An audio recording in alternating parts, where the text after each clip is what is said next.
thank you very much for watching or listening today. And today I have the pleasure of interviewing a very, very special guest that I've been excited to interview for a long time. This man is an absolute living legend in the world of MMA. He competed during a time when MMA, well, I should say he began competing during a time when MMA was frowned upon. It was not legal in a lot of places. It wasn't the mainstream sport that we know today. He's achieved a great deal of success in MMA, competing for some of the best companies in the world, including Deep, Bodog Fight, Super Brawl, and more. He's fought many legends. He's also an entrepreneur, an author, and quite a few other things, and a coach as well. So if you haven't guessed it, today's guest is Ryan Bowe. As I mentioned already, absolute living legend. We're going to be talking today about quite a few aspects of his life, including how he was scheduled to fight on the first ever UFC show. Unfortunately, that fell through, but he was there right at the beginning. We're going to be talking about coaching. We're going to be talking about quite a few different aspects. Now, for anyone that wants to know the full story, Ryan has a book out called Tunnel Visions, Memoirs of a Mixed Martial Arts Champion, which is available online at all of the usual bookshops and so forth. And anyone who wants to know the full story, please read that. It is in the process of being adapted into a film at the moment, which I believe will be a hit film when it comes out. But today we're going to be talking about some very key points of Ryan's life. So I just want to say thank you very much once again for making the time, champ. I appreciate you coming on. I appreciate you. Thanks for having me on the show. I'm excited. Yeah, absolute pleasure. So, as I said to you, we've got a lot to talk about. I mean, I've heard about your career, followed your career for a long time, but there's so much more to the story that many fans may not realize. So, I'm going to take this right back in time, pretty much to the beginning, and not, the very beginning when you were born, but just the beginning of that fire that started inside of you to want to fight, to want to compete, in martial arts and be a professional fighter. So, for anyone that doesn't know, you moved to Japan at the age of 17 from Did Michigan.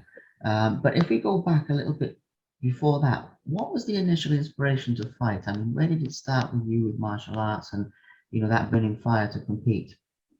well, I mean, I grew up and my father was a wrestling coach. So I gotta say, originally, when I was 2, 3 years old, I was on the wrestling mats watching my father coach.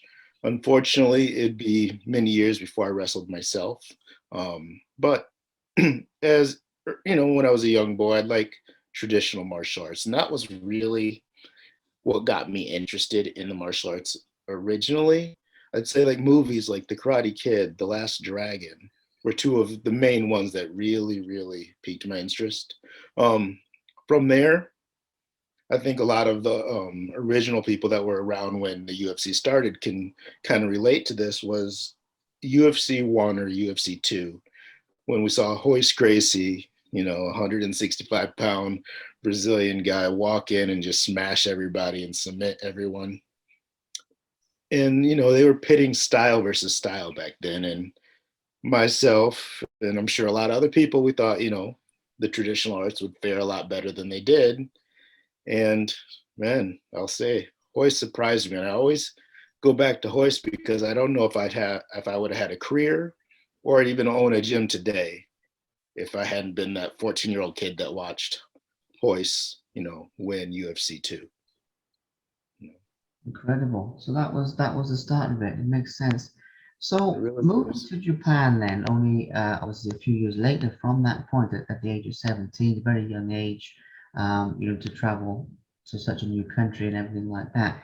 Now with this, I'm very curious about that time, but it's not a really specific question about, this event. I'm just curious about the process that you went through at that time in terms of when you actually came to the decision to go there, because obviously it's a big decision, to completely change your life, and including, if you could share a little bit about those very early days when you first got there and the transition, because it must be quite a, culture shock, quite a bit to adapt to. Yeah. A very beautiful experience as well, I'd imagine, in many ways, but also a massive upheaval. So, could you just share with us anything that you'd like to really about your memories of that time when you first went to Japan, please? Yeah, Japan was really like, so I'm from Grand Rapids, Michigan, and back in the 90s, there was really no place to train MMA. It wasn't even called MMA back then. So, I was doing Chinese Kung Fu at the time, and I was dabbling in Judo as well. And I wanted to learn Jiu-Jitsu. And then basically there were two choices. You could go, well, obviously to Brazil, or you could go out to California where a lot of the Brazilians were showing up and teaching. But after doing a lot of research, a lot of people were still, fighting in Japan. That's where a lot of the money was, the bigger shows, and a lot of athletes were either, if they weren't training there, they were competing there. And that's really what kind of got me interested in Japan. Um, I moved there, like you said, when I was 17, and culture shock is an understatement. I mean, I it was a blessing and a curse, going at such a young age, because I think, when you travel and when you're a young adult, you kind of have an idea who you are. You know what I mean? You've experienced those serious life events, and you kind of you know who you are. You know what you like, you know what you don't like, and you're comfortable in your own skin, so to speak. Mm. I mean, at 17, it's not as young as I could have been. It was, it's probably different from an experience of an 8-year-old child or a 12-year-old child, but I was still very young and very green in that regard. So by moving to Japan at such a young age, it was just, I adapted well, but but I also learned many things for the first time. So it really came to be how I saw and interacted with the world, and it's still like that today. Japan, as you know, I'm in Japan right now, but just those initial first years, it really hit home. I became who I am today in many ways because of that experience, you know. Yeah.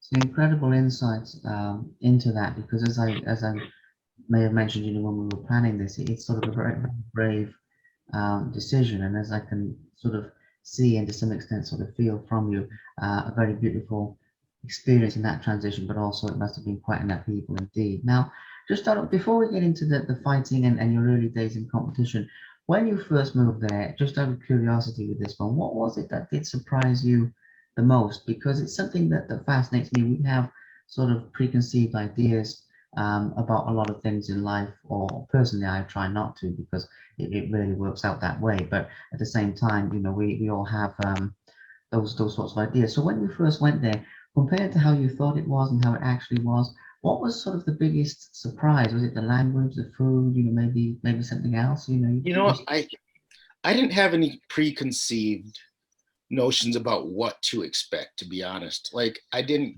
grow up reading manga. I didn't necessarily even have an interest in Japan, the Mhm. country, or Japanese culture for that matter. I knew that fighting was there, and fighting ultimately brought me to Japan. Um, but originally, even before I got into training, I went there to go to language school, and I have my mother to thank for that, because she was a French teacher, and she's always, instilled it in me from a young age that, the advantages of traveling and learning language, because it does, it changes the way you view the world. And my mother was always adamant about that.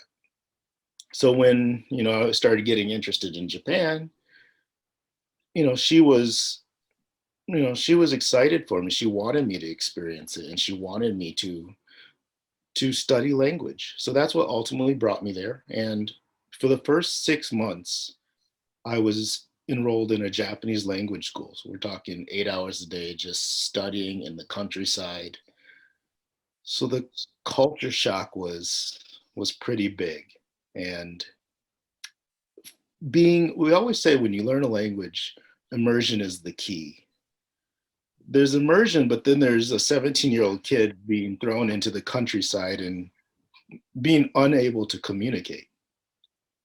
And it was basically that way until the words start flowing. There were some hard days where I didn't want to leave my room, or you're you're illiterate essentially, and you have all these thoughts going through your head. You want to talk to someone, and there's other students, but when you venture out into the town, you're basically on your own, and there was you either it was sink or swim. You had to learn the language, especially back then.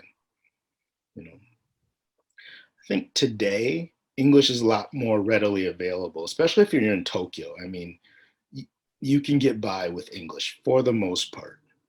But again, late 90s in the countryside, and it's still more or less like this today in the countryside, you need the language and you need to be able to both read and write it as well. So again, being a young kid experiencing all these things, it was a lot to take in. It was a lot. And I'd be lying if I didn't say, my initial instinct was to go back to America and, go back home to where I was comfortable. And my mother talked me out of it, and I'm thankful she did.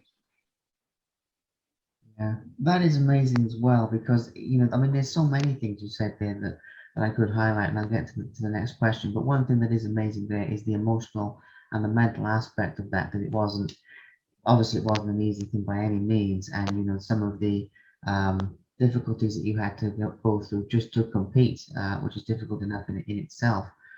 It's amazing to illustrate that, but it's amazing to illustrate that a champion and obviously a legend, goes through the same fear and the same struggles as everyone else. And sort of I know that and you know that, but I don't know if a lot of fans necessarily appreciate that. So hearing you say that should be an eye opener for many people. I think that's not a question. That's just me saying. So obviously, when you started to actually compete, and you were actually competing in Japan. Now you had some early success. You were in the All Japan Shuto or Amateur Shuto Championship, and you placed third. You were the first American to place in the top three, I believe, and you began to experience some success. At that time. Now, obviously, you've gone there. With this dream. And I can imagine this was the first time you started to see the dream um, sort of coming true. Even in the first small steps, you started to have some success because there was probably a time where you thought, well, is this going to work? Isn't it going to work? And, I think we all go through those sort of two Yeah. sides of the coin, what's going to happen here. But it did start to work. You started to have some success. So please share anything with us about, again, what you were going through emotionally, mentally at that time, as well as anything you'd like to share about the championships themselves. But I'm most curious, how you felt at that time when you started to succeed, essentially. Well, I always look back at that point in time in my life, and I always say I was young and dumb. And I mean that in a good way, because I was so optimistic, right? So I had a big decision to make, and both of my parents believe in education strongly. They were both teachers, and so the pressure to go to school and pursue higher education was always there. So when I finished my 6 months of language school, they were like, "Okay, it's about that time. Um, let's come back home and go to school." And I said, "No, I don't want to." And while they wished me the best and they were very emotionally supportive, you know, from that point on, I was on my own. And all these thoughts and doubts start going into your mind because, okay, in language school, I lived at the language school. It was a dorm, there's other students and whatnot. They provide your food. But now I was moving across country. I was going to be living in a gaijin house. They're called shared homes now. They're basically you rent a room in a building, and it's a communal kitchen, communal bathroom, and everything else. And I'd be living there. I'd have to find work. I was sleeping on the floor on a dirty futon, and I needed to figure things out. And that was even before fighting. So how do you even begin? The internet wasn't what it is today. So I was at a store, I found an MMA magazine, and I just started flipping through it. And I saw some faces I recognized rather. And I'm like, oh, they all fight, or they're listed under this organization called Shuto. And in my beginner level Japanese, I just called up the phone number and I said, hey, I'm in Yokohama, that's city south of Tokyo. Do you have a Shuto gym here in this city? And they said, we do. And they gave me directions. And the next day I was at the gym and I signed up. Back then, there weren't very many foreigners training in, you know, combat sports.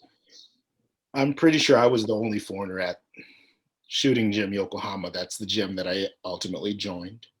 And but I walked through those doors. I signed up on day one, and I literally trained 7 days a week. I had nothing else to do. You know what I mean? Outside of work, I worked at a cafe. I was able to find a job at a cafe called Seattle Cafe, actually. And every day after work, I'd walk over to the gym and we get to work. And it wasn't your traditional formatted class like a jiu-jitsu class might have, where you warm up and then you do pair technique and then you do a little bit of sparring. And it's no, these were professional fighters, and it was sink or swim very much. You were there because you wanted to compete only. And man, I'll tell you what, they put me through it, but I showed up every day and I said, and then one day they came to me and they said, hey, do you want to fight? And that's where I got my first experience of fighting in Shuto. They offered me the chance to fight in an amateur event, um, and it really all started from that one fight, that one opportunity. That is incredible. And I think it shows a lot there that, from the beginning, you were there with professionals. From the sound of it, you surrounded yourself with the best. And I think that's a very important thing. I've always said that, success breeds success. And obviously It does. surrounding yourself with people who, really know the game like that and in all of its aspects, it is a very important thing. So in terms of those early competitions and those sorts of early times, as I understand it, and you'll have to clarify this a little bit, the perception with Japanese people at that time, or possibly still now, is different in terms of who can become a professional fighter. So you actually had to prove yourself. When I was researching this, that came up, and I was aware of aspects of the different mentality to it, but this was very different indeed. So to actually become a professional, you had to really prove yourself to be elite. So can you share with us a little bit about how that works, basically? How the process that you have to go through to become a professional fighter over there was a So lot more stringent, I think, than in the West, by the sound of it. so at the time in America, at least, there wasn't an established amateur scene. Mm. You were just, you know, you signed up for a promotion, a local promotion, you were considered pro from day one. Um, Japan, it was much more established, and they had an amateur and a pro league, and they had multiple organizations, even dating back to the mid to late 80s. So, it even predates the UFC, Shuto, and that's the organization I was fighting for. The two big organizations in Japan at that time were Shuto and Pancrase, and you'll know Pancrase from names like Ken Shamrock, Frank Shamrock, from the Lions Den or whatnot, Funaki, Suzuki on the Japanese side of things. But Pancrase and Shuto, there was this pretty strong rivalry. So you couldn't cross train at the gyms. You had to choose. You're either a Shuto fighter or you compete with Pancrase. As I said earlier, I was representing a Shuto gym. So Shuto works like this: you have an amateur league, obviously, and a pro league. You have Class D, Class C, And then at the pro level, you have class B and class A, and then up into the, the top 10 rankings. And it's very, very, you just got to go through each step. So my first fight was at class D. I want to say I won by armbar, and then they offered me a second fight. Second fight, I think I won by decision. And then once you start racking up those wins, then you have, the more regional events. You have your West Japan championships and your East Japan championships. I actually, after about 4 fights, I earned an invite to All Japan. And that's the big Shuto tournament for at the amateur level. And it was an 8-man tournament, and I ended up placing third. And as it was explained to me, the top 3 are then allowed to go ahead and turn pro. Yeah. Wow. Unfortunately, again, I was young. I was 18 at the time, and I was so motivated. I wanted to be pro. I wanted more than that. I wanted to be able to earn a living fighting. Amateur, you're not earning anything.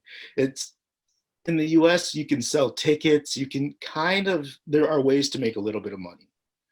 But the amateur scene in Japan back then, I was paying to compete. Not much, but you weren't earning, that's for sure. So I was in a hurry to be able to provide for myself. And that kind of clashed with my head coach at that time. His name was Kawaguchi Kenji, and he was the owner of Shooting Gym Yokohama. He said, "Ryan, you're not ready." And in hindsight, I think he was right. I do. I do. But my 18-year-old self wasn't ready to hear it. I was sick of sleeping on the floor and only being able to afford McDonald's. You know what I mean? So I made the difficult decision to go back to America for a brief period of time. And that's where I met Frank Shamrock. I had ended up sending him an email saying, "Frank, I'd love to call out there and try out for your pro fight team." He was UFC champion of the world at that time.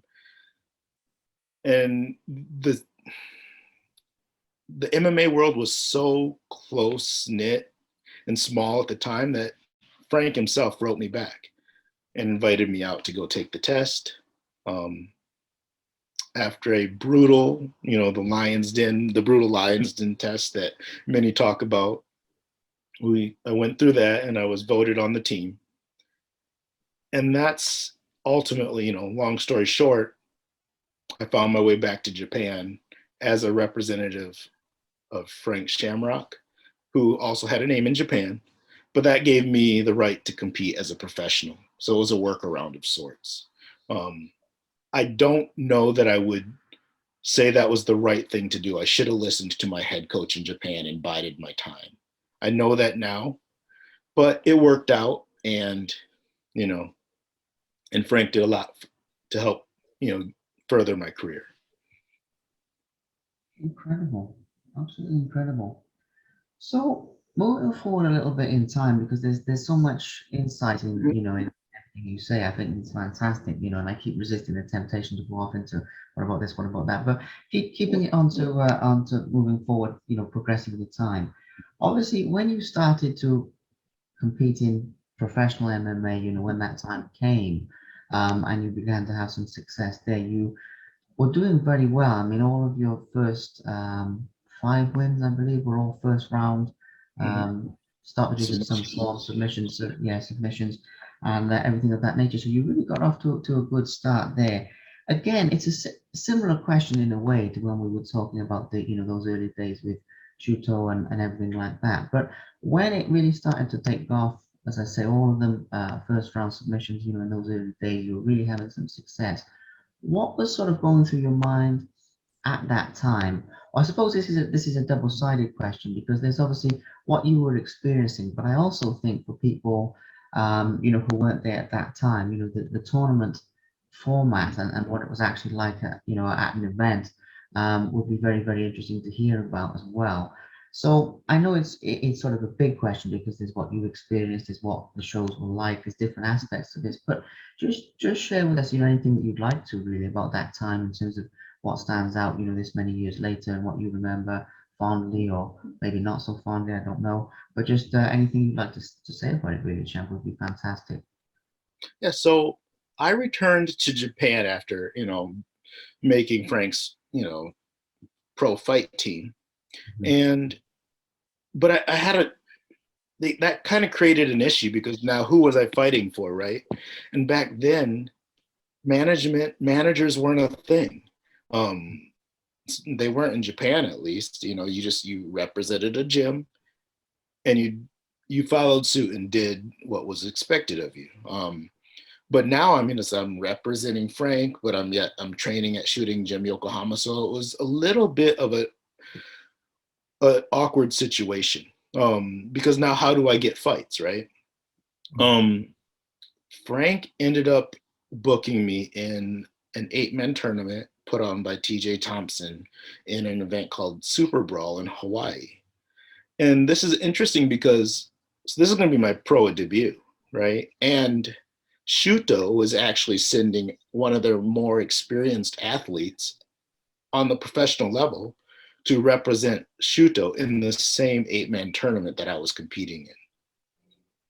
So it was a little bit awkward, because I kind of jumped the line, so to speak.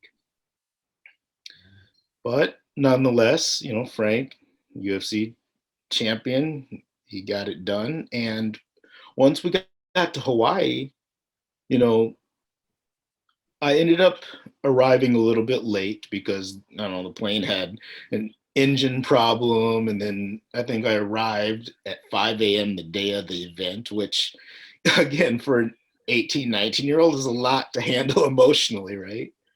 Um, but I remember I got when I arrived, I met, Frank later that day, and he said, just calm down. I'll be in your ear the whole time.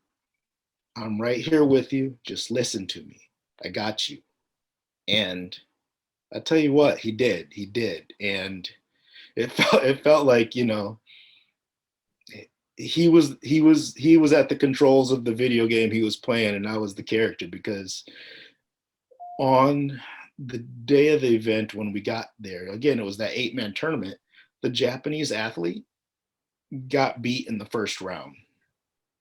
So the athlete that Shuto sent ended up losing in the first round. I got I won my first two matches, and I ended up in the finals against the person that beat the representative of Shuto. And and then I beat him with a rear naked choke. So it really set me up to do, to create some opportunities in Japan. But at the same time, like you said, it was that 8-man tournament format all in the same night. And, fighters aren't doing that today. So there's just so much that goes through your mind because you go out there, you get that first fight out of the way, but then you don't know when that second fight is gonna happen. You know, how long are the other fights gonna take? So you're just kind of biding your time, trying to stay warm, trying to control all the emotions going through your head. Right at one point before the final fight, I remember because I want to say his name was Cheyenne Patakin. He had knocked out the Japanese fighter. I want to say he knocked out the next opponent he had, or at least he put those hands on him, and they didn't fare too well, obviously. And Frank didn't want me to see the fight. He didn't even let me see the fight. He just said, "Don't worry about that. Focus. I got you. Do as I say when you get in the ring." And when I stepped into the ring for that final fight, he, he walked me through it strategically until I got my hand raised at the end. And like I said, tying that back into Japan, that really set me up for my official, Shuto pro debut as well once I got back to Japan. Mm. Incredible. It's incredible to, hear about your emotional, mental experiences as well as the physical side of all fighting. Obviously, it's a big part of mental game because again, the fans don't see that, even though you've sort of put a lot of this in your book, and obviously you go into more detail there. But it's very fascinating to get into that. And yes, I mean the tournament format is so different than today. It's really good to get an insight into a part of history, really, in that way. That you were a part of. Yeah, well, in so many ways, but especially in that way. So, obviously, there's another thing here that comes up when I was researching this that I didn't know. Is there were references, and correct me if I'm wrong about any of this, to you and the Yakuza, and working for them and being involved with them. Now, bearing in mind, with the book and everything like that, I'll definitely be reading it after this talk, especially. And I advise anyone watching or listening to this to, as I mentioned earlier, go and read the book Tunnel Visions. There's so much more in there than we will get into today. But just to touch on that, now the reason I bring this one up is not to dwell on anything like that, but I think that it's actually a misunderstood thing in the West. I think it's actually a misunderstood structure of how they do business and things like that. And of course, I've I only know what I've read or talked to people about who've been there, and obviously you've actually lived with them. But I do feel in the West it's probably what people have seen on TV, and that's not an accurate depiction often of other things. So I've got no reason to believe it is for the Yakuza either. So with that in mind, anything you'd like to share about that time again in terms of working with them, or what your involvement was, and also what they do represent as an organization, which I think is misunderstood. So take that one away, please, champ. Yeah, so that would come a little bit years later because once I returned to Japan, I started, competing within the Shuto organization, and I worked my way up, and I ultimately was ranked. I want to say was number one or two in the world at the time, Mhm. and I'm sure you've heard his name, but Enson Inoue. He was the heavyweight Shuto champion, UFC veteran, Pride veteran, or whatnot. And we have always crossed paths, even from my, time as an amateur. And I was sitting in an event, a Shuto event with a friend, and I had heard that Enson was opening a gym. And you know what? A friend, put the bug in Enson's ear, and lo and behold, Enson reached out and offered me a job, alongside Kid Yamamoto to run Purebred Tokyo. And Enson had always had a bad boy image, and kind of he was well known to have had issues with paparazzi, and to run with the Yakuza. So to be honest, I mean, just as a young kid, I was like, oh, I don't know anything about that. I hadn't had any experience about any of that stuff leading up to my time at Killer B. That's Purebred Tokyo. So my manager at the time and I, we met with Ensign, and I asked him straight up, I mean, hey, I don't know anything about that. Is this, what's up with the Yakuza affiliation, and how are we affiliated? And that was kind of an eye-opening experience because, I mean, we all knew fighting and the Yakuza or the Mafia are somewhat connected, but we never really knew how, right? The money's got to come from somewhere. Every time you're in a fight, you're at an event, you see the old guy with the really nice suit on that really just stands out above everybody else, and everybody's respecting this person. You might not know who they are, but everybody else knows who they are. Um, and so there's always this underlying tone of Yakuza appeal and involvement, but it's not really talked about.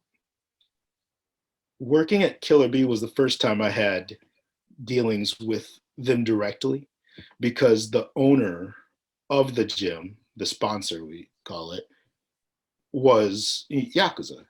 And ultimately, Kid and I answered to them because they were our bosses. No, we were not Yakuza. We were not involved in that, whatever they were doing, right?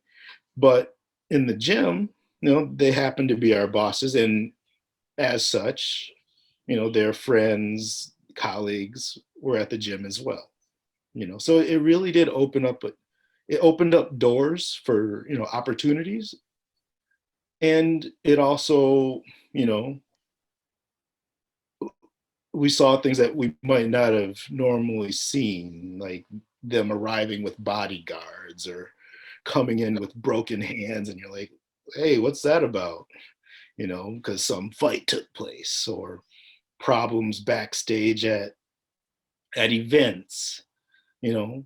So we were witness to these type of ordeals from time to time, but for the most part, working at Killer Bee was a great experience. And man, they really had our backs, I mean? Like, they opened doors for us to fight. And I think, you would go on to see that, especially with Kid's career, and how far and how such a mega star he became. Um, but that's one thing, I guess, in Japan, when it comes down to the Yakuza, is you have to realize that it's not illegal to be Yakuza. You know what I mean? Now, there are business dealings outside of martial arts and whatnot, legal, illegal, mixture of both, most likely.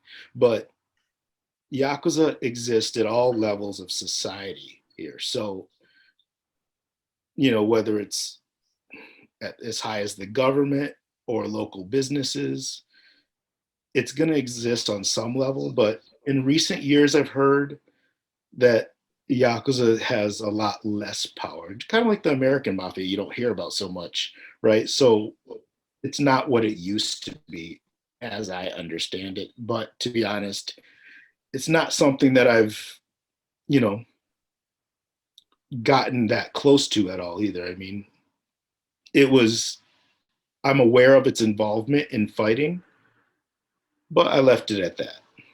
Mm. Yeah, it makes sense. And I wasn't sure, obviously, with the time scale of that, and obviously it's later on, so it's good to clarify that as well.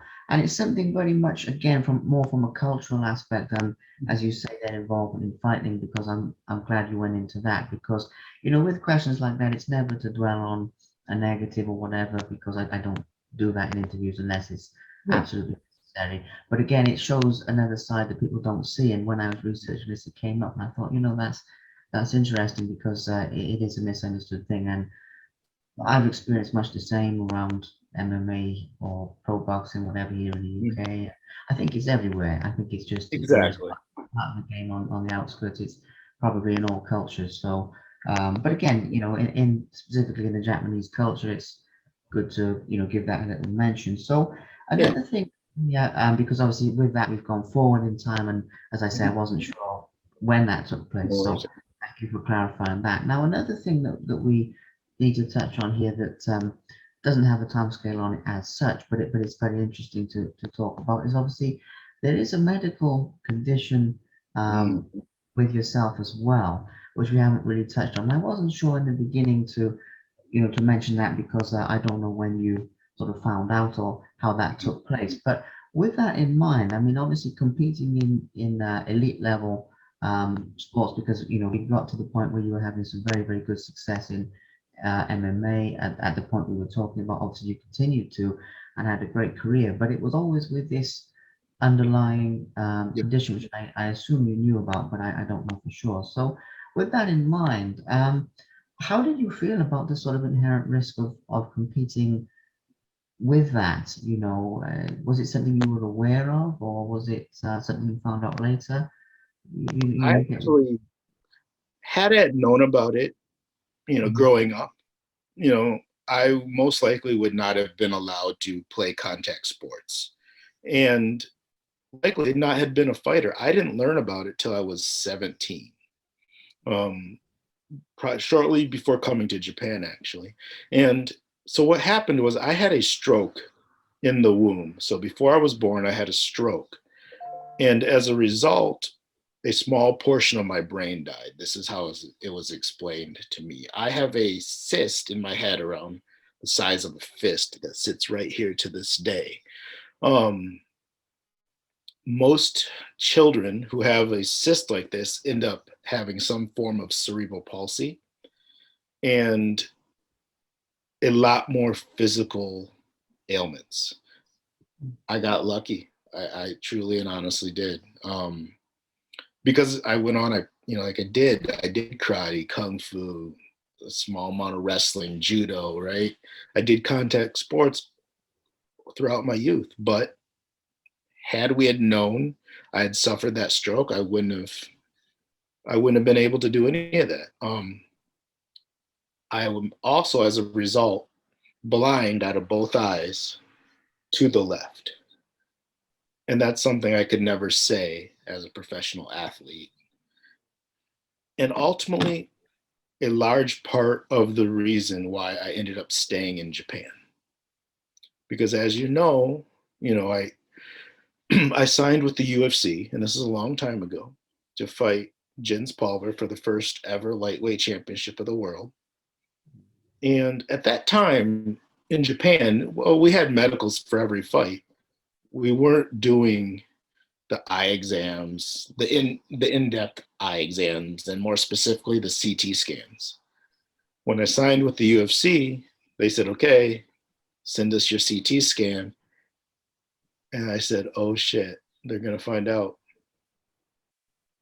At the time, the doctor that I had in the US, she said, "Follow your dreams. Don't let it hold you back. Just don't tell people about it." You know. But when I when I had to do the CT scan, the powers that be at UFC, they weren't having it, especially in the fragile state of MMA in that time, where MMA had just gotten back onto pay-per-view television. I believe it was just legalized in Nevada. Um, but as soon as the athletic commission saw my CT scan, they said, "Hell no, he's not fighting for us." And I lost that opportunity. Through several talks with them later on, I said, "You do shows in Japan, let me fight in Japan." And they said, "Look, if you were to win the title, we need you to be able to defend it in Vegas." And they were adamant about that. And as a result, unfortunately, they told me straight up, they said, "Look, if you die in the ring, that could be the end of MMA at that point in time, because, like I said, it was so fragile." And they kind of cut ties with me, and I was heartbroken at the time. Today, yeah, I get it. I get it. I mean, if you're in their position, right? What else are you going to do? But unfortunately, I lost that opportunity to fight, for their title. And that would be a large part of the reason why I ultimately stayed in Japan, because I could skate around the rules and continue to compete without having, to go through such tests. Yeah, it is incredible, and as you say, I can see both sides of it. I can see obviously you're wanting to compete and your desire, but obviously, as you say, if anything had gone wrong, especially at that stage, you could have just killed the whole thing off. So it does totally make sense, but it's an incredible um, aspect of sort of perseverance and so many traits there, so many character traits of yours, to continue to compete with that, and obviously it hasn't affected your, it seems like you're fine in Yep, that way. But the size of a fist, that is something, yep, because even when I was researching this, I thought maybe it was a small one, but that's quite something. So yeah, wow, wow, very cool. Okay. So another thing here to touch on as well is I think that again, we're competing in the East, we're competing in Japan and things of that nature. Um, the crowds and their appreciation of martial arts. Now, the reason I ask this is that when I've interviewed other people who've fought there and then fought in various other places, they've made reference to the differences in the crowd and sort of their attentiveness and the way they appreciate martial arts and so on. And obviously, you've competed there more than most, mhm, certainly more than most foreign people to come there and compete. So, with that in mind, it's not to focus on the differences between cultures, because I think we're all human and we actually have more in common. But certainly in this area, the differences between, for example, Western crowds and Eastern crowds. That sounds like a bit of a cliche with the East and yeah, West and whatever. I've still heard a lot of fighters make reference to that difference being quite big. So, in your view, what do you think of that? What are they like as a crowd, as an audience? Yeah, I mean, I guess my perspective was slightly different because, again, it's like one of those things. My first introduction to competing as an athlete was in Japan. So that Yeah. was the norm for me. Um, Later on, when I would experience the US crowds, that was shocking. So it almost had, the reverse effect. But I Yeah. think when many people talk about the crowds in Japan, it's how silent they are. You can have a crowd of 60,000 people, and it's oddly silent, except for, the occasional "Gambare, do your best," or whatnot. But the fact that a single individual can shout that out and be heard by the entire arena over everybody else just speaks to how quiet it truly is during the fight. Um, yeah, man, like I'm trying to, think of a way to better explain it. But I would say the especially back then, right? Because in the US, um, there's that meme that went viral with the guy that's just bleed or whatever. And that was kind of, at least looking from Japan, that was kind of what we believed the US fan base to believe, I guess. It was just like it was a blood sport, right? Whereas in Japan, it was an offshoot of pro wrestling. Pro wrestling and MMA have, since the beginning of time in Japan, been aligned. So you always had this more almost educated crowd, even in the late 90s and early 2000s, where they were familiar with the grappling arts. They were familiar with, you know, the strategy that it takes on the ground, which we see all the time today in the UFC now. Everybody understands the game, but that wasn't the case then.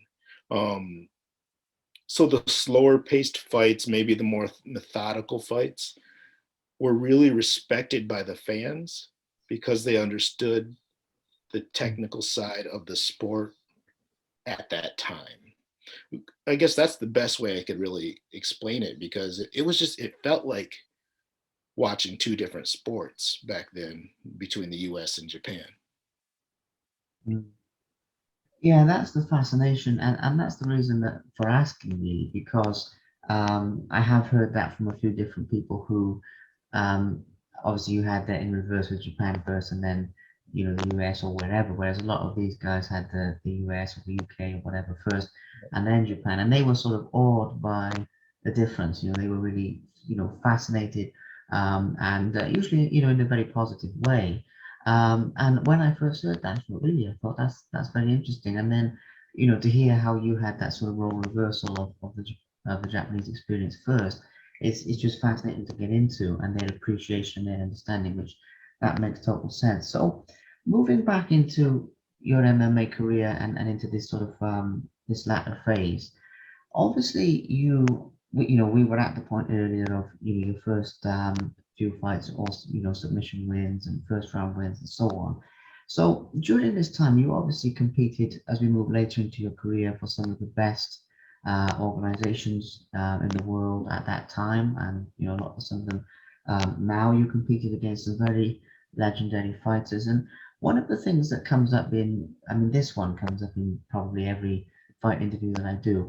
People always want to hear, what was the toughest and what was, the most sort of intense fight, this, that, and the other. But to elaborate on that, obviously that can take many forms, as you know, because that can take, who was the toughest from sort of a striking perspective, from a grappling perspective. When I've asked this of some champions, they've said, well, the toughest wasn't really, who hit the hardest. It was somebody who was very technical, and they were thinking it was so tough because I had to sort of think around this and think around that and whatever. So I'm just opening that up for many, that this could come in any form and for any reason.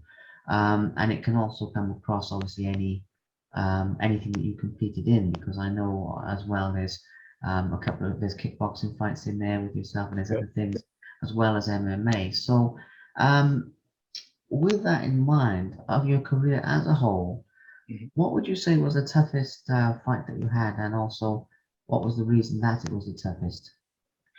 I don't know if I could choose one fight, but I'll tell you one fight that really stood out. Obviously, well, a couple. The fight against Gomi stood out because I fought him twice. I fought him once as an amateur and once as a professional. And that's I lost to him by decision as an amateur, and I always wanted to get it back. So I had asked for that fight um, as a professional who was 6-0. I think he was 6-0 at the time, and that fight always stuck out to me because he would go on to be the Pride champion. But you know what? One of the most challenging fights that I had that I don't always mention was the fight against Hayato. He was a Muay Thai world champion, and I was fighting for Killer B at the time. And our sponsors, their hearts were in the right place, but I don't know if they realized that, kickboxing and MMA are two different sports. And fighting's fighting, right? Now you see, Conor McGregor go fight Floyd or whatnot, but and as well he's with Jake Paul versus Tyron Woodley, and just today in 2021 there are fighters that are going and doing both. They're stepping outside their comfort zone. They're looking to do boxing. But again, we're talking what, this is like 2002, 2003, where I went and I fought a Muay Thai champion in at his rules.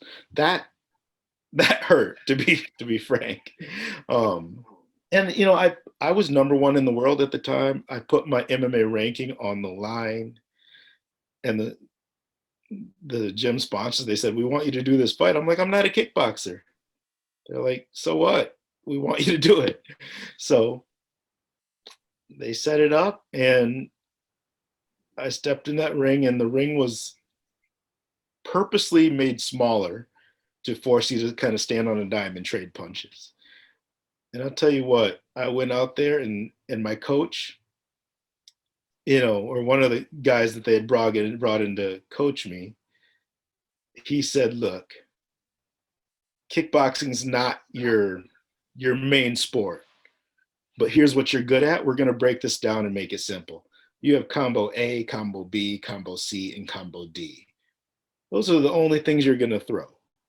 Um, and he said, sometimes you got to bite down on your mouthpiece and just let it go. So I stepped out there, and I want to say pretty early in the fight, I got a knee or a kick. I cracked my ribs. And I remember it because after the fight, I couldn't sit up in bed for a week. So that hurt. But I'll tell you what, I bit my mouthpiece and I just swung.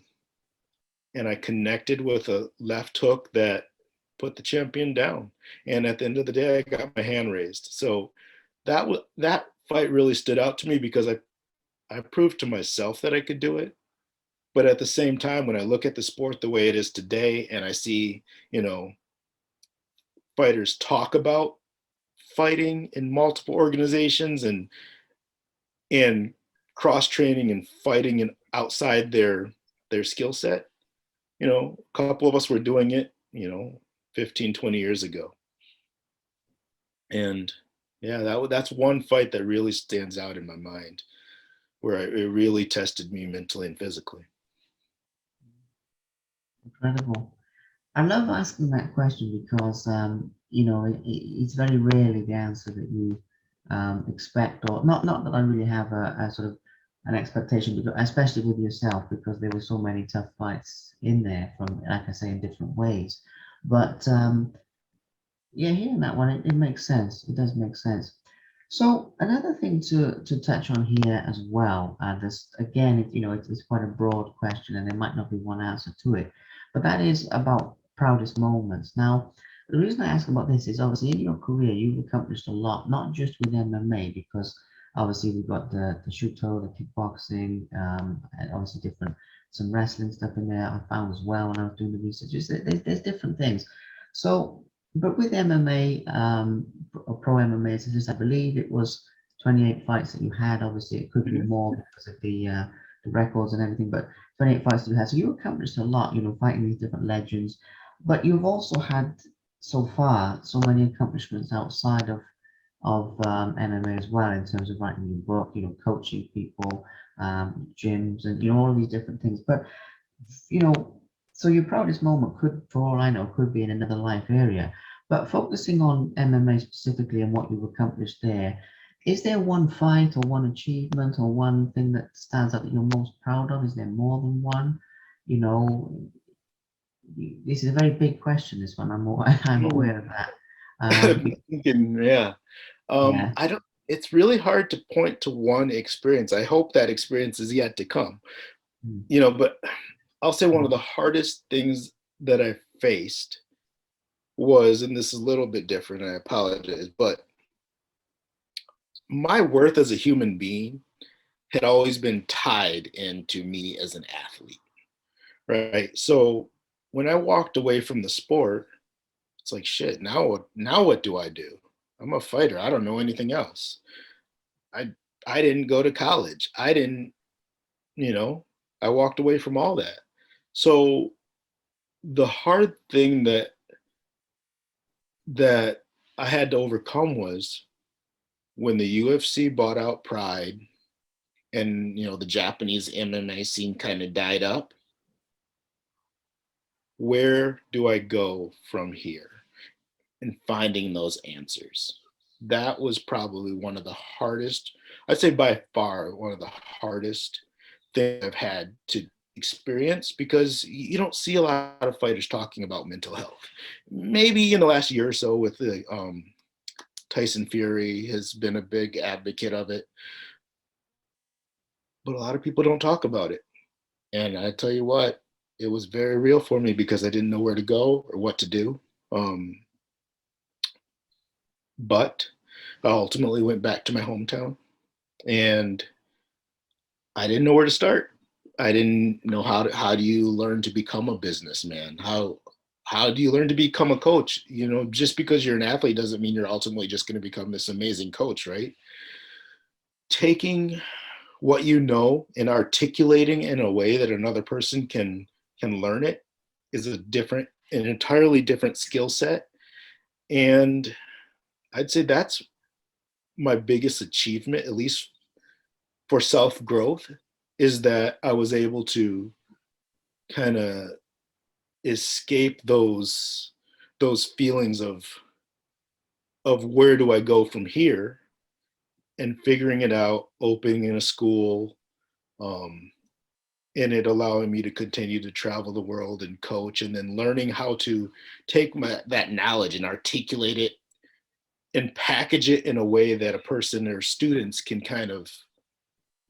learn and grow, and then to see that growth in your students, it's by far one of the best feelings. Yeah.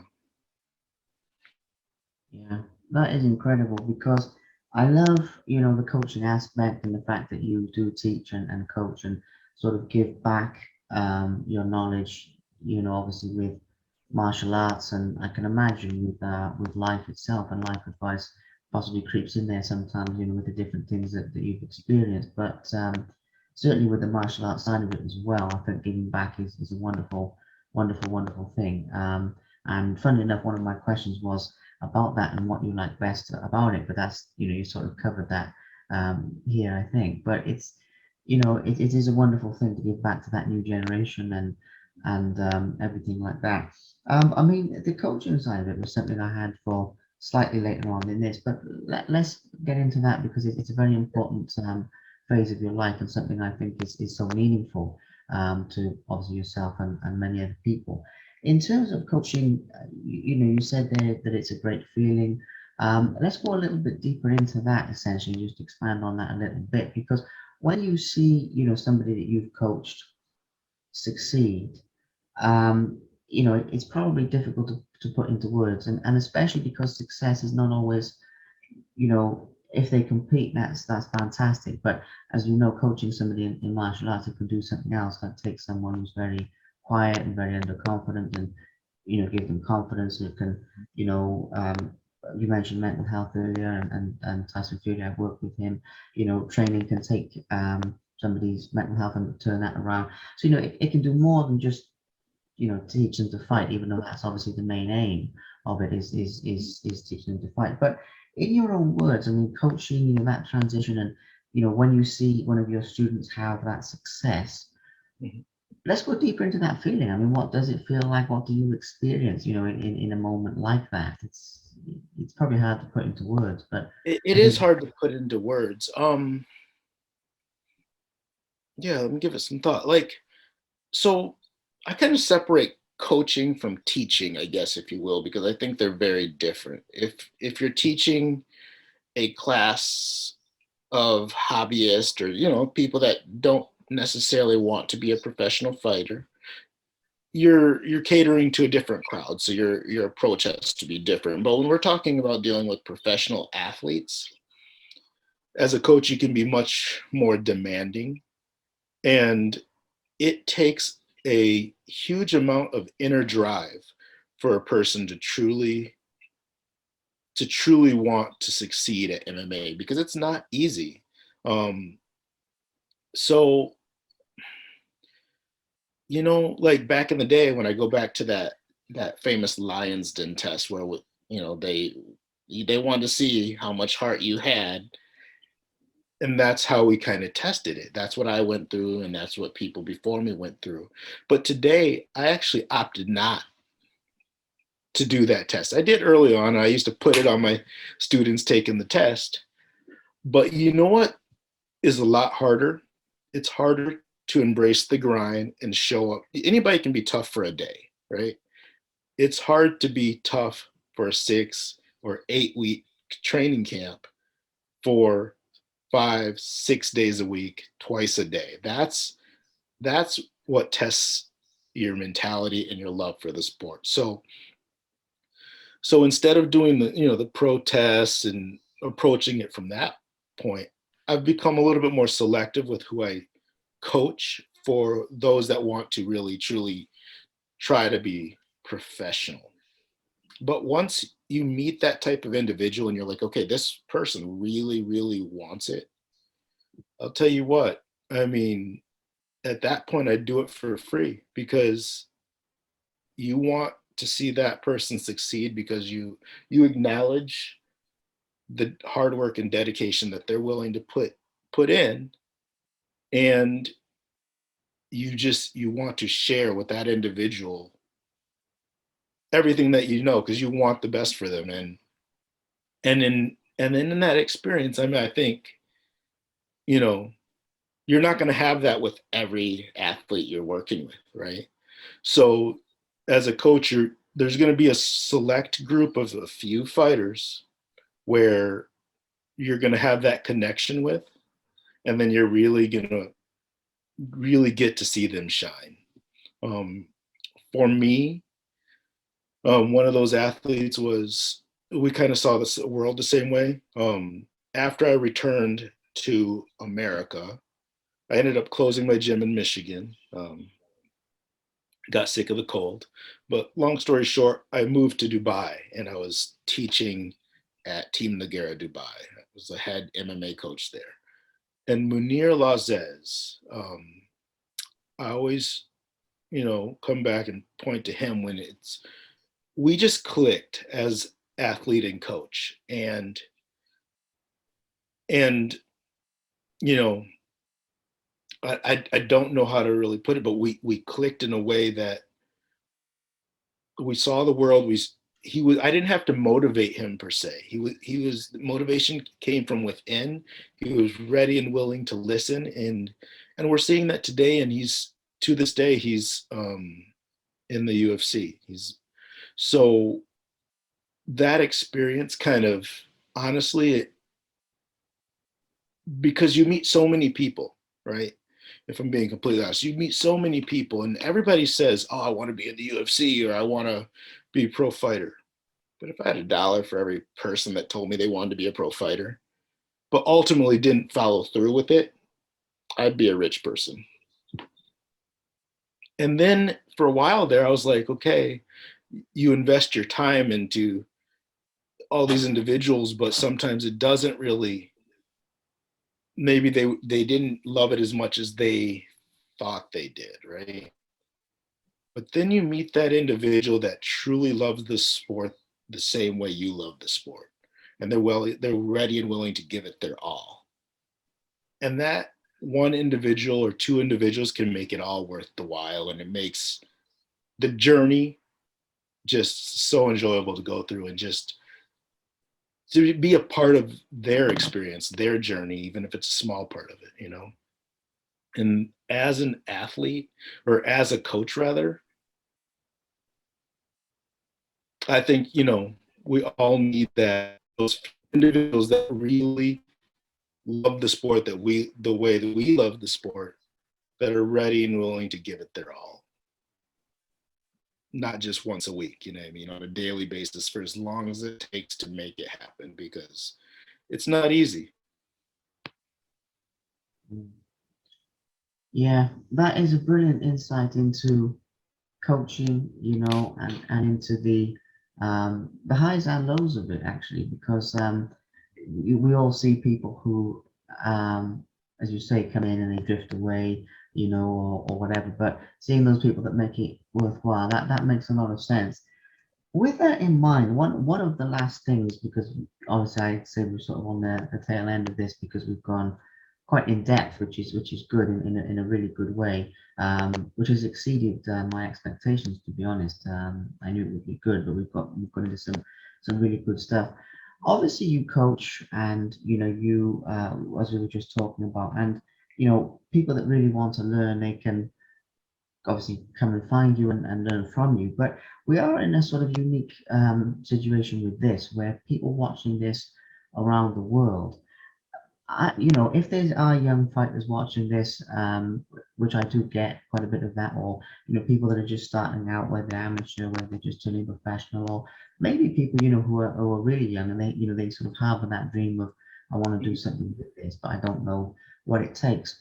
If you had to give them sort of, maybe not too much, but maybe sort of two or three things, ingredients, if you like cooking, that it really takes to be a successful athlete. And as I say, if people want to know more, they can read the book, they can come and see you, obviously come and see you and train with you, and travel like you did, and so on. So there are other ways to do it, but at the same time, because we have that reach with this, I think it would be sort of a valuable thing to maybe mention, um, a couple of essentials, really. And I don't mind how many. I mean, I'm thinking sort of two or three, but just if you had to say to a young fighter, to succeed, you need this, this, and this.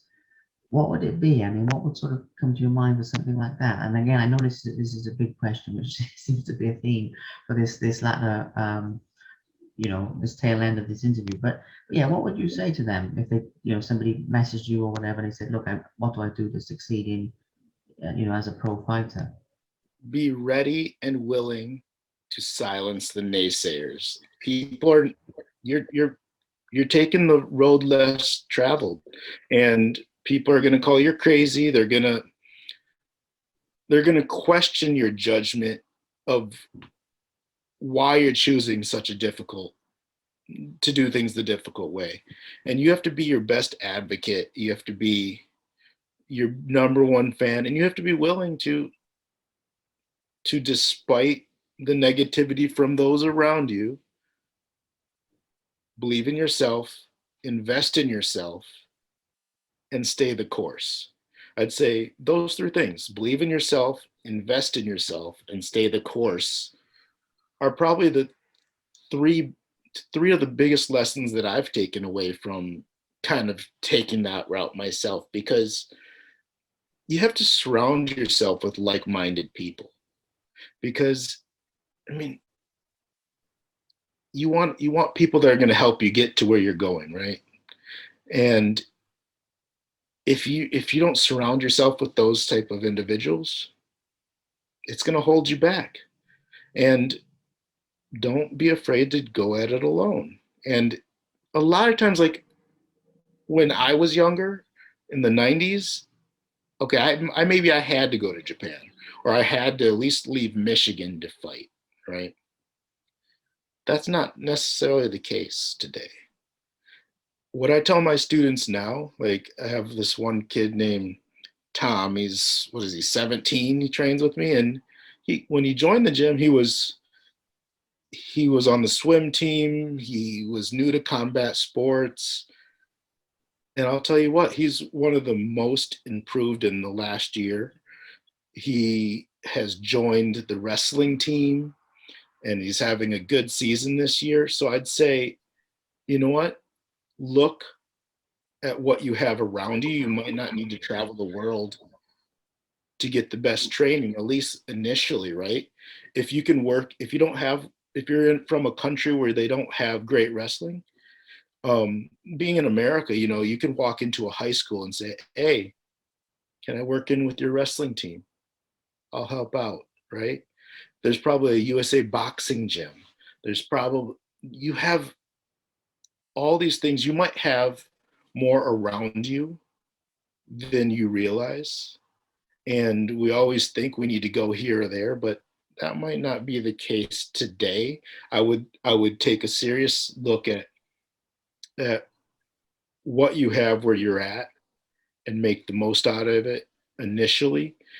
If, like I said, if even if it is just joining the boxing gym, joining, you know, the wrestling club, and don't be afraid to train what you're not good at, right? Like for example, I feel like what we see a lot of times is if I'm a jujitsu stylist, then I focus all my time and energy on jujitsu, right? But why am I not, why would that individual not be in the boxing gym? Go to a pro boxing gym, you know, get beat up by boxers. Go to a wrestling room, get beat up by wrestlers.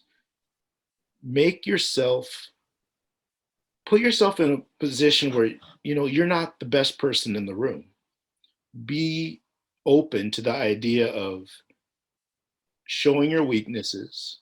Don't worry about people judging you for it, but go into the room where you're going to learn the most for that given skill set.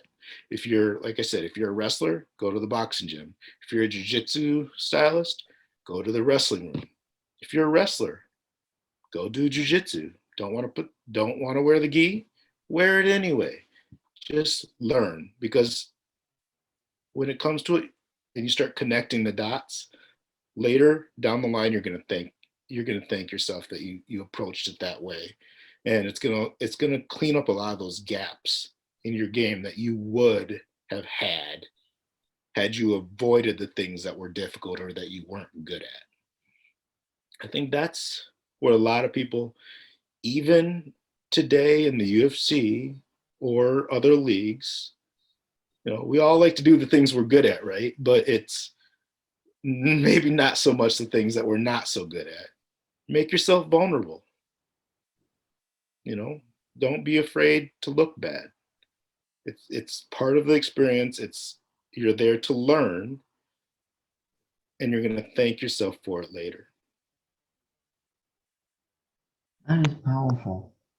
I mean, I knew that would be a good answer, mind you, champ, coming from yourself, and I'm not just saying that, but you know, given your wealth of experience, I really knew. But that's a really really powerful lesson for a lot of people, and I really think that you know, for you know fighters watching this anywhere at any stage, that's a good lesson. But also for people in other life areas, that's a really powerful lesson as well, because you can take a lot of those things and apply them to life, which I think is a beautiful thing about martial arts and about certain sports. Anyways, you can take those lessons and they're quite transferable They from are things very much so.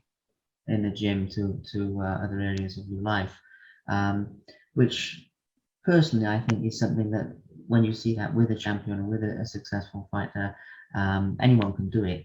But when you see someone in the public eye doing that as well, it's a really, like yourself, it's a really positive thing to sort of show people that that's possible, you know. Yeah. But you know, champ, I mean, we've gone quite in depth with this in a really, really good way. And even though there were a few more questions that I had, we've sort of covered them in with everything else more or less. You know, I mean, there's one or two other things. The last couple of things, which is really, you know, pretty much the tail end of this, is fairly quickly with this one, just getting your thoughts on Mhm. MMA today in terms of I know we've sort of touched on this in the sense that what you just said, if people don't have to travel, and there's certain differences. But you were there at the very beginning of this, more or less. And I know it was in Japan even further back again. But from a modern perspective, you were there pretty much at the beginning. Obviously, now with the UFC being sort of a multi-billion-dollar, company, and they just had their, was it 589th event, I believe, it was the Wow. UFC or something, something like that when I looked at it earlier. If you combine them all, the fight nights and the main events and all the different things, I think it's nearly 600 events. So, but you were there at the beginning of all of that, and MMA as a whole. So I do want to just touch on, very quickly on what you do think of where it's got to, because obviously you've been there across all eras, from MMA becoming mainstream and and legal, to becoming accepted and fully mainstream, through to some of the stuff we've got going on now with Jake Paul. And so, I mean, I know Yep. that's not MMA, but just how fight sports have changed.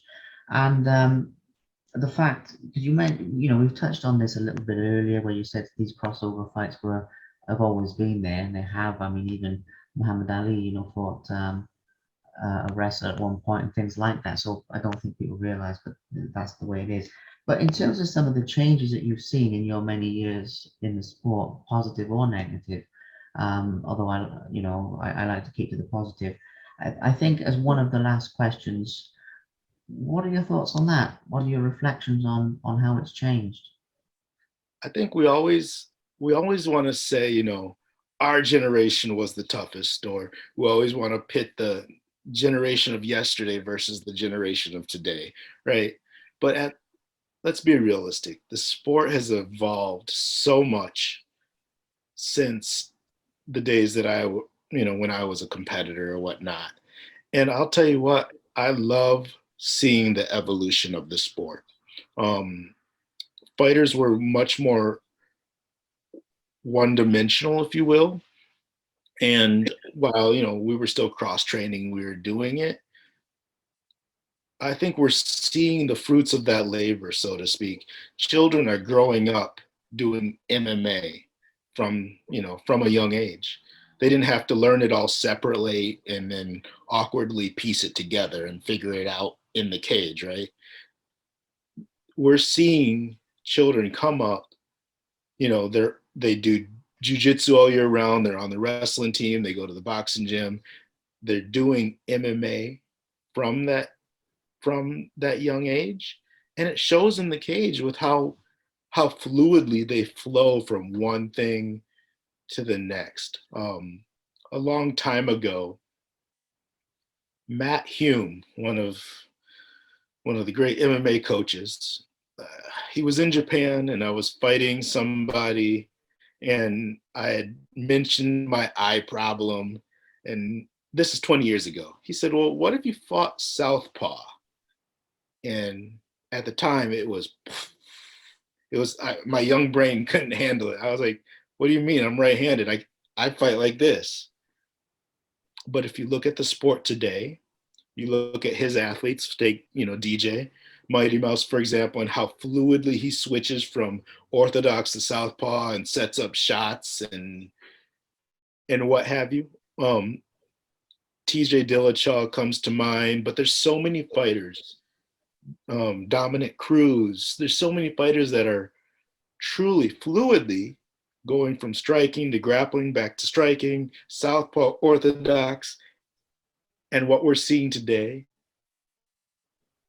is truly mixed martial arts, and it's come full circle. It feels like we're watching it. It truly feels like it's come full circle. I'll leave it at that. Man, and it's just a joy to watch it. Incredible. Yeah, I do totally get where you're coming from. And you see these statements, like, I think Joe Rogan did say at one point that how martial arts has evolved more in the past, say, 30 years or whatever, than it has in, thousands of years before. And I 100%. think that's absolutely true. And when you do read, I read Dan Hardy's book, the name of it's gone up next. reptile. Anyway, Dan Hardy autobiography. If you Google it, it comes up, and he talked about very much the same thing. About the evolution, and echoed very much the same sentiment. And then there's there are a few people saying it, but I agree completely. It's evolved um, off the scale into almost a whole new life form, if you like, for want of a better term, that people are doing from a young age, that people aspire to from a young age, wanting to be UFC champion from the time they start out. It's Mhm. yeah, it's absolutely a very steep curve that it's gone through, and I think it's fantastic. So it's good to get your thoughts on that because you have been there all the way along and everything like that. So one of the very last things I wanted to touch on here was at the time you were competing, and this would be pretty much the last one, but at the time you were competing, when you were mentally preparing for fights, in terms of obviously it's a very hard physical game and there's so much in there, but when you were in the sort of build up to a fight in the days beforehand or even on the day or anything like that, and again, I'm only mentioning this to apply to, the next generation and it sort of ties in with your coaching and so on. What would it be that you would go through on a sort of mental or emotional level? Not so much in terms of nerves and things like that, although maybe they were there, but just in terms of how you stayed focused, how you stayed, positive centered, um, kept the belief, anything of that nature. Because this is another thing with Japan and with Thailand and different places in the East, that martial arts has a spiritual history as well.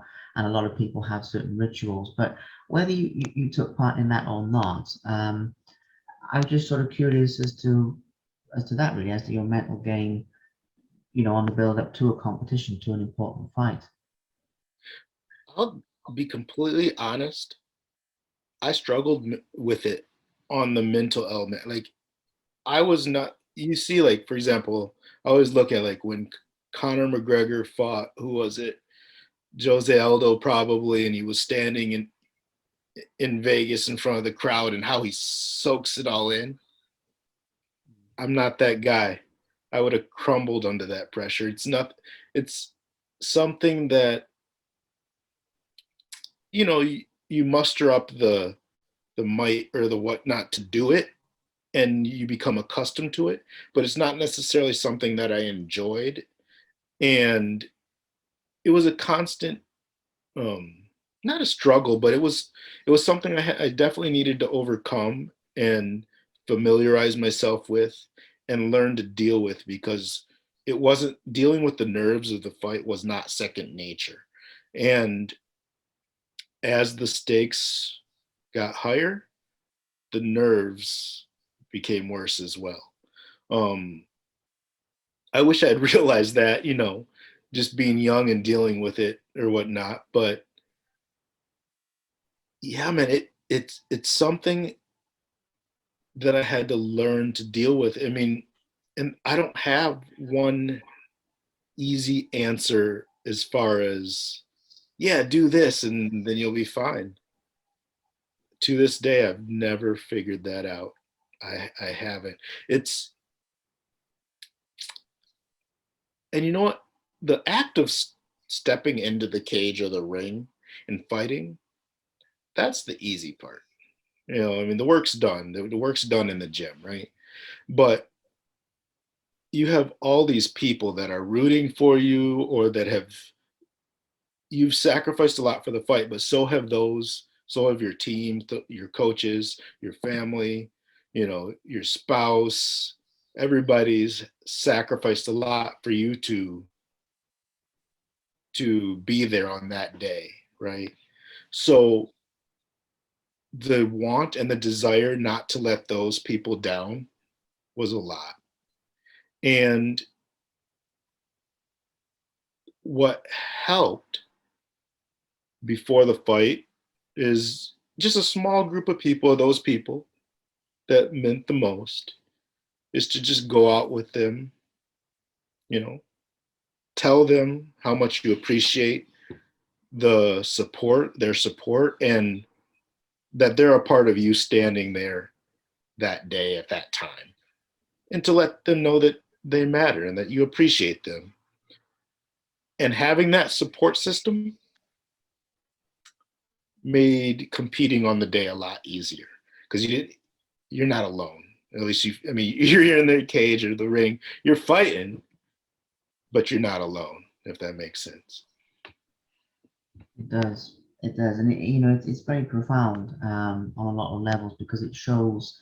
I think that when people compete at all levels, a lot of people, certainly from my experience of so many interviews and working with so many people, they often feel very similar emotions and, on the build up to it. And a lot of people are nervous and a lot of them deny it, which is one thing. But, and certainly it's not for everybody. I mean, I have met people who thrive on the pressure. I've even met some fighters who actually thrive on strange things like being disliked, by the crowd Yeah. instead of being liked by the crowd. And things like that. So there's certainly different styles to it, but it's sort of a good thing to get into your personal style of how you cope with that because it is so much of it is mental, and I've seen that so many times where two people are getting ready to fight in any discipline, and you can sort of get a feeling sometimes who will win earlier on, but when they touch gloves or whatever, and it's not an exact science, but many times I've been right about it just from watching because I thought, well, that guy, I can just the belief and the Mm. feeling coming from him is much stronger, and the other guy might be fitter or whatever, Yep. but the one with the belief will win. And for a long time ago, I started being fascinated by, well, what is that? Just from going to fights or whatever. And obviously, asking that of different champions, including yourself, it's yielded some very, very fascinating answers, which I'm grateful for you sharing. So one of the last things, or just checking with, or pretty much the last thing, is obviously to talk about the future itself, because we've talked a lot about things that have happened, and you said earlier that you hope that your proudest moment is yet to come, and I believe it is, and it certainly should be, especially with working on this film project, adapting your book into a movie, even though that's step by step, it's that's happening by the sound of it. So I just want to get a little feel into, for what is driving you now, what you're aiming for next obviously at the end of 2021 and into 2022 and beyond that, just in terms of what's driving you, what's motivating you, what your dreams and goals are from here, because you've accomplished so much in the past, but you still obviously have that drive and that ambition which comes over, even across this. So yeah, please do walk us through, what you're aiming for next Yeah. and what your goals are. So from here on out, I mean, I guess it's about taking those experiences that I had in the fight world, right, and tr- and and continuing to figure out how that's going to help me move forward in the real world or outside of fighting, right? What skills I have that can transition outside of fighting. I love coaching, but I'm an artist. I love to continue to learn and grow myself as well, right? So, as you mentioned, the film is one large project that's a long-term goal of mine. Um, I have the autobiography, and the autobiography is just that. It's an autobiography, but that's not necessarily how films are packaged, right? So the long-term goal for that is taking the autobiography and packaging it or figuring out the best way to tell my story as a feature-length film that will ultimately, translate to being able to see it in front of an audience at the cinema.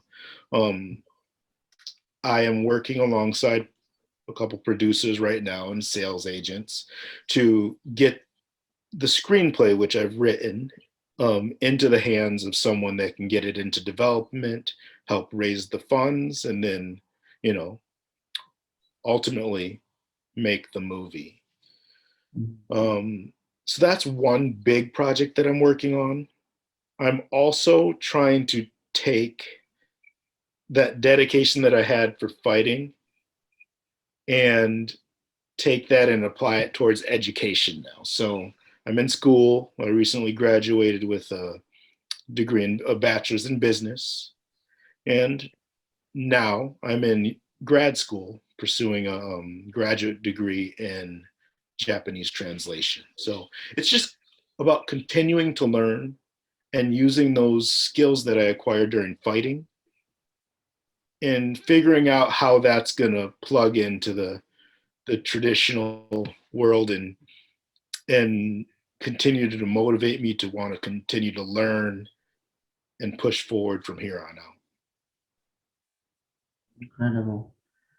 I love that. I do absolutely love the fact, the multifaceted nature of you as a person comes over. It comes over today, but it comes over even when you sort of read up on your life and career.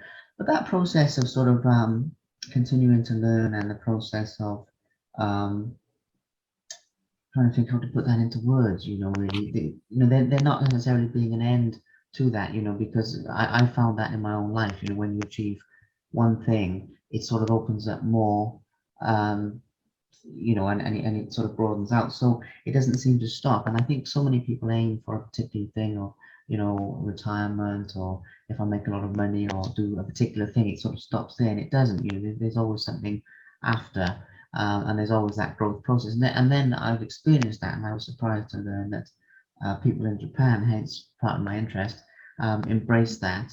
And I'm sure they do in lots of places, other places as well, but especially as a culture. And I thought, well, that's very interesting, and it's a really powerful lesson because I know that if people stop growing or stop sort of developing or stop pursuing that next, reaching for that next step, they become very unhappy and it just seems to go wrong. I mean, I don't know how it does. I've just seen it so many times. So the fact that you're aiming for, the next and enjoying the process rather than the result, I think is a powerful lesson in itself. I mean, the result is fantastic, but the process is obviously most of the time that you spend on a pursuit. So that's a very powerful lesson in and of itself. But Champ, I'm very grateful for your time today, and obviously for you making the time with the the big time difference between our countries as well. And I'm very grateful for you sharing so much um, of yourself. Really, is the best way I can think of to put it. And I know that's obviously the type of person you are, but the sort of depth that we've gone into here, I've learned a great deal from it on a personal level as well. But I certainly think that when people watch this and listen to this, it will have a lot of influence for people that know you well, and if you have existing fans and supporters watching this, but also for people who maybe only heard of you vaguely, or maybe it's the first time that they do have an exposure to your life story, which I'm going to aim for that as well. I think we've given a really fantastic insight for all concerned, really, if you like. So the last thing for me to do once again is, like I say, it's just to say a big thank you, and I've thoroughly enjoyed it. I really appreciate it. I've had a lot of fun. Um, yeah, man, thank you for your time. And, if anything I've said can provide any, even a small amount of value to anybody, then hopefully it does. And thank you for having me on the show.